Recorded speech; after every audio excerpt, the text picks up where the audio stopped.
Assalamualaikum teman-teman, selamat datang di channel saya, Ayla Jana Syakira.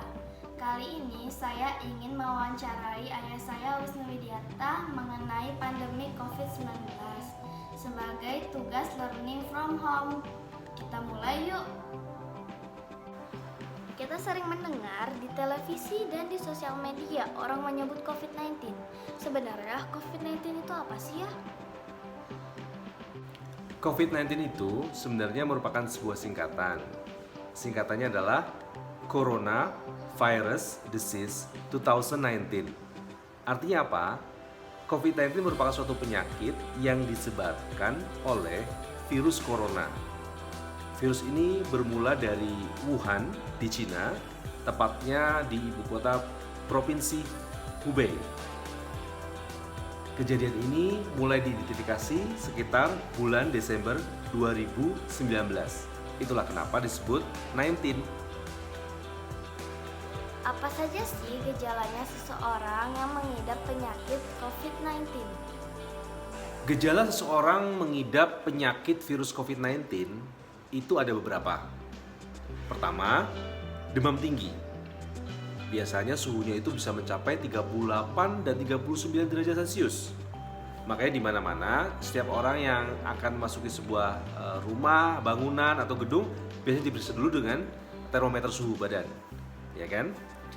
Yang kedua, biasanya dia itu mengalami sesak nafas karena bagian tubuh paru-paru dan pernafasan kita itu biasanya diserang.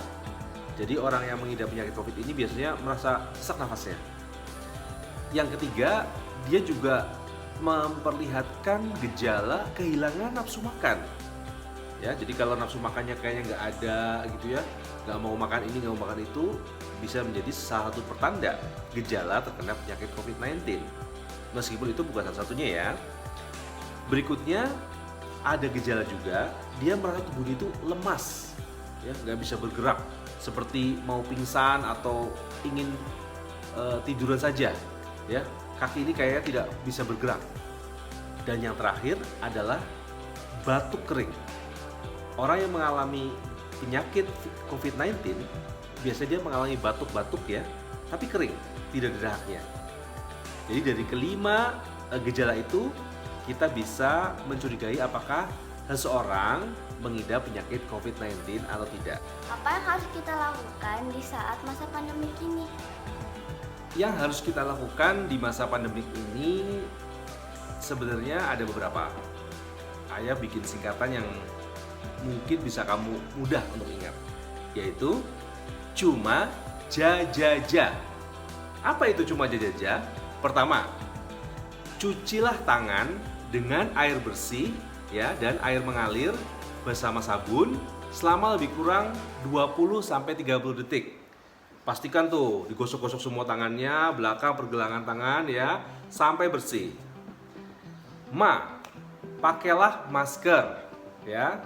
Gunakan masker untuk menghindari kita memercikan droplet ya atau air ludah yang mungkin mengandung virus. Siapa tahu kita sebagai carrier atau pembawa virus, jangan sampai kita menularkan virus itu pada orang lain.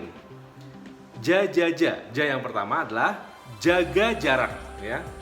Berikan jarak sejauh mungkin 1-2 meter agar ketika dropletnya itu jatuh tidak mengenai tubuh orang lain. Kemudian yang kedua adalah jaga kesehatan.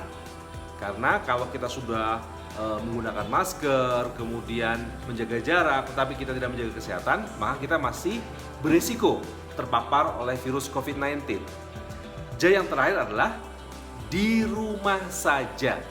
Jangan kemana-mana bila tidak diperlukan ya, untuk menghindari kontak dengan orang-orang yang mungkin membawa virus ini tanpa kita sadari. Jadi ingat, cuma jajaja. Apa yang harus kita konsumsi untuk menjaga kesehatan tubuh kita?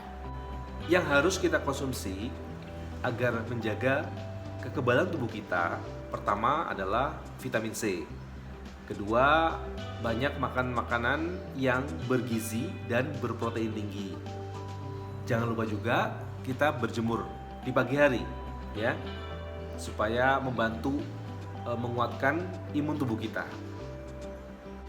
Masker apa sih yang sebaiknya kita gunakan? Sebenarnya masker yang paling baik tentu saja masker yang digunakan untuk medis. Namun karena saat ini jumlahnya terbatas, kita harus memprioritaskan masker-masker medis itu untuk para ahli medis kita, ya, yang bekerja di rumah sakit. Mereka lah sebenarnya yang paling penting untuk menggunakan masker ini, karena exposure atau paparan virus COVID-19-nya itu sangatlah besar. Untuk di rumah ataupun di kantor-kantor kita cukup menggunakan masker kain seperti ini, ya. Kalau merasa kurang tebal bisa dirangkap, ya. Intinya kita menggunakan masker kain yang mudah dicuci dan juga tidak menghabiskan supply atau persediaan masker medis yang dibutuhkan oleh tenaga medis kita.